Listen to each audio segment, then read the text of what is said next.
Hey guys, today ND comes to us from Clawley. She recounts a series of vivid nightmares that she believes were precognitive. These nightmares were so intense that she would wake up feeling as though she was being strangled. Welcome to Near-Death Tales. If this is your first time checking this channel out, I'm glad to have you here. My name is Joseph, and I will be narrating the near-death experiences of those who have died and have seen the other side. So let's begin the experience. Here it is. Hi, my name is Clawley. I'm a licensed professional counselor, and I also am working on a document exploring the nature of time healing and synchronicity. And my story began in my 20s. So I was 24, I had recently graduated from college, and leading up to this near-death experience and major illness that I had, I was having very vivid nightmares, or you could even call them night tears, where I would wake up in the middle of the night and it felt like I was being strangled.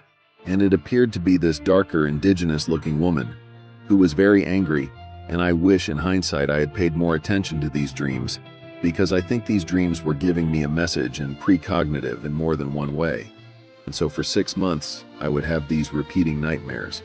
And in my waking life at the time, I was struggling with depression. I was questioning, I didn't enjoy my life, my work. I was struggling to find meaning and purpose saying my voice, and so I ended up getting very, very sick with what I thought was the flu. And this is when this illness began to really manifest, so I thought I had strep throat. It was very hard for me to swallow, to talk.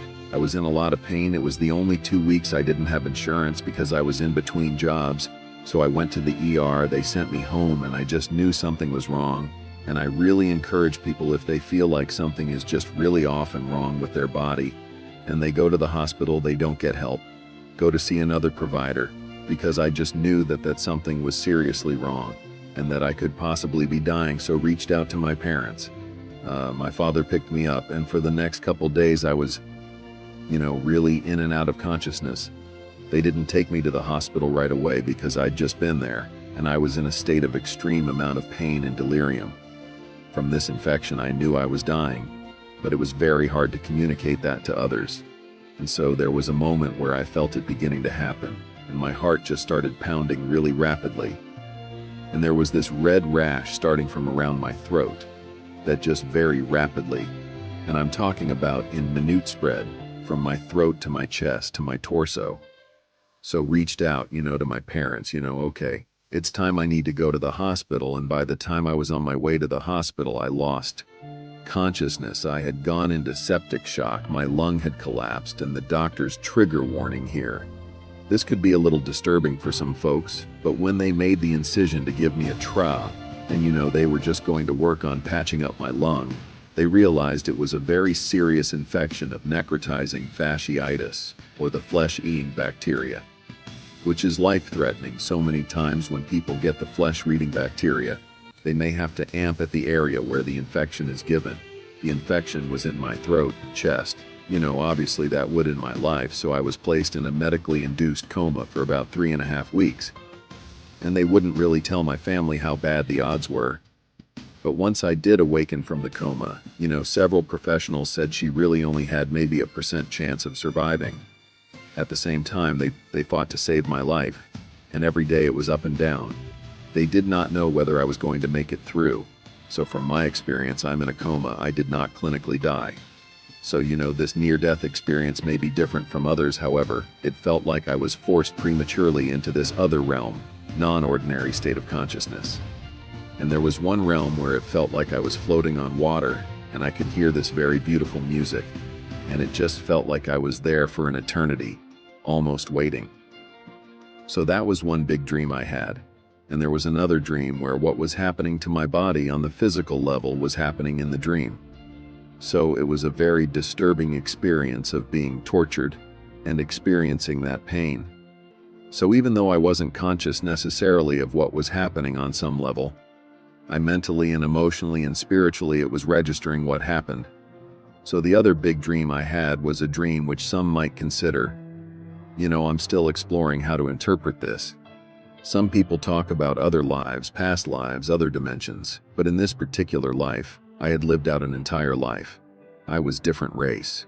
I was Asian, and I was on this huge ship out in the middle of the ocean. And there was just this feeling of utter hopelessness and depression and sadness.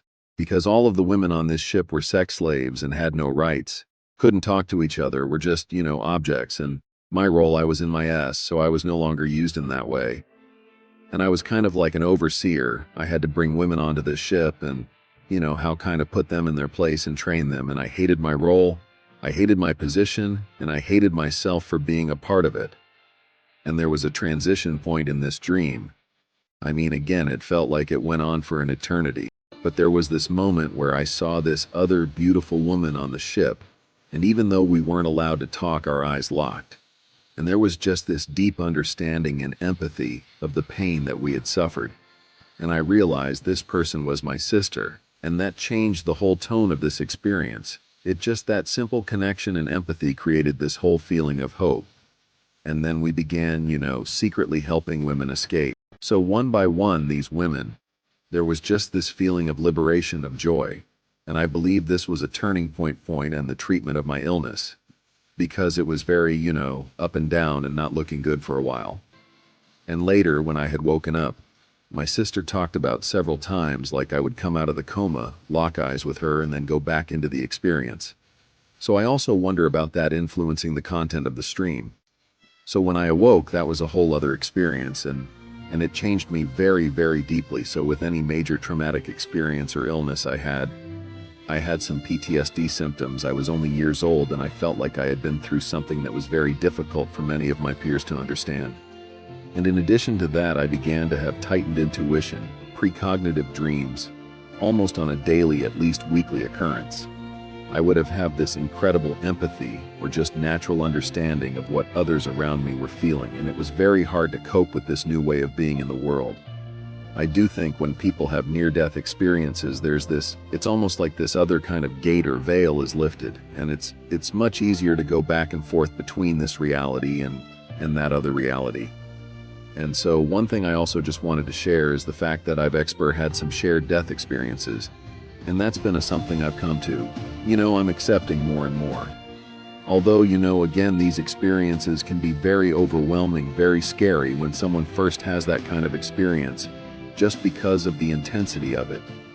So this experience in our culture, we pathologize these experiences, so I had tremendous fear of being labeled as crazy, or not knowing how to navigate the world with this new understanding of reality. And one of the most disturbing parts for me was the precognitive dreams, because there's this, for anyone who's experienced deja vu, it's like having a deja vu, but even stronger, because you have the images, you have the specific information, you have that lived feeling, and there really is a sense of not being in control. And for myself, it's made me question this idea of free will. How much free will do we have? Are there certain events that are destined to happen? So that's led me to my other work, which is recording these experiences and also exploring the nature of time. I don't think time is what we think it is. This is something I'm also interested in exploring. I think there can be a shadow side to the spiritual experience, which can result in things like the God complex or Messiah complex, where, you feel this incredible energy coming through you.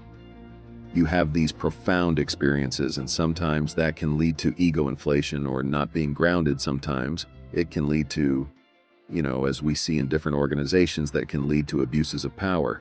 And so another thing I want to emphasize is that each person has the capacity to experience of something profound and spiritual within themselves. And sometimes it's hard because a big part of the religious or spiritual experience is surrender. But sometimes we surrender to those who maybe don't have good intentions or use that power to manipulate or to take from others. So, I think it's very important to be careful about, looking at different organizations, different spiritual paths, and using your critical thinking, observing the behavior and seeing if that matches up with the actions of a spiritual leader. So for myself, after this experience, I was just immersed in, reading about spirituality, find different ways of healing, and I really enjoyed a lot of the different modalities. But for myself, and this is interesting, the indigenous way of praying and relating to the world has really been my individual path towards connection, connection with myself, creator, and nature. And so I think it's really an exciting time to be alive, and that there is this paradigm shift that's happening right now when the low's in our eyes staring lost at the sky. We all fall in when the lovey's in our eyes.